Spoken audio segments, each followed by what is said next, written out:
votre connaissance des choses et pour la façon extrêmement aimable avec laquelle vous protégez ce festival. Alors pour la ville, le festival a 9 ans. Mais pour nous, les écrivains du Sud, nous sommes dans la 24e année. Ça fait 24 ans. 24 ans que chaque année...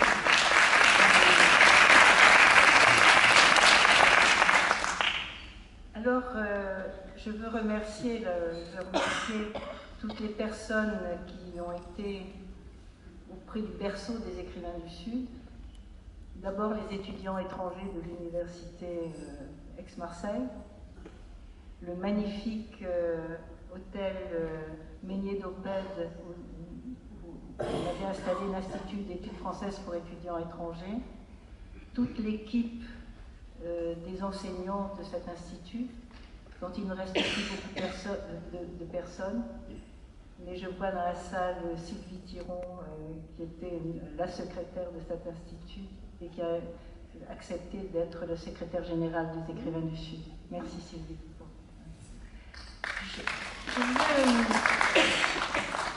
Ensuite, je voudrais mettre ce festival sous les mains de mon mari, le professeur Auguste Bourgeat, qui, dans son bureau, a finalement tapé tous les PV, s'est occupé de tous les financements, a pris les billets de train à l'époque, s'est occupé des taxis, et je me rends compte comment, depuis 2 ans, depuis qu'il n'est plus là, je n'ai pratiquement rien fait de matériel pour les écrivains du Sud.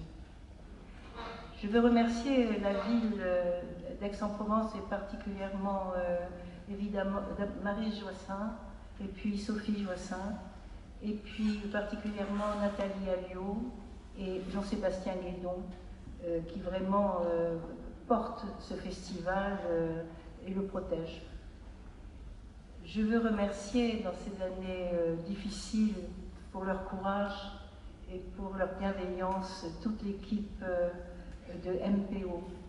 Je veux dire Christian Giraud, Stéphane Corsia et Frédéric Garnier.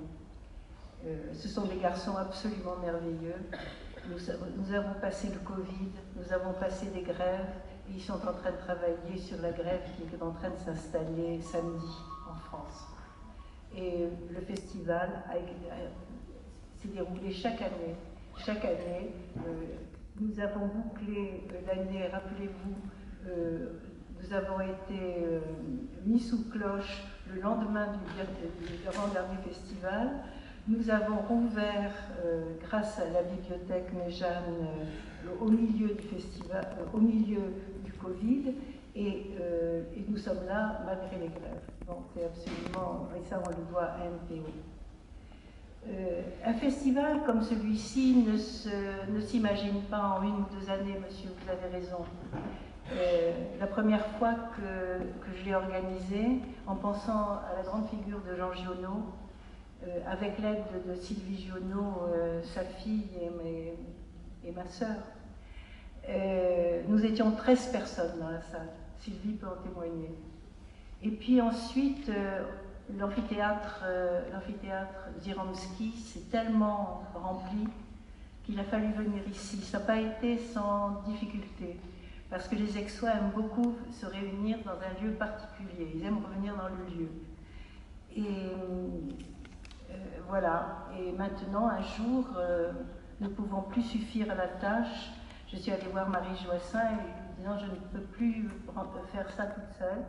Et c'est à ce moment-là que Marie Joissin l'a transformé en Festival des écrivains du Sud. Et c'est à ce moment-là que Sophie Joissin a eu ce joli mot, c'est le festival qui ouvre la saison des festivals. Donc cette année, voilà, vous allez découvrir, vous allez aimer. J'ajoute que tous les écrivains parlent, c'est-à-dire ils sont interviewés ou ils parlent entre eux. Ce n'est pas simplement une séance de signature.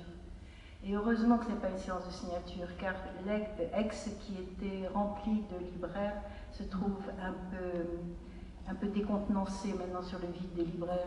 Aix était la ville des libraires. Et aussi, je voudrais un immense applaudissement pour lui.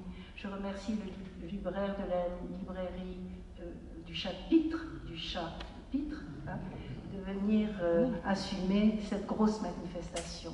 Merci, monsieur.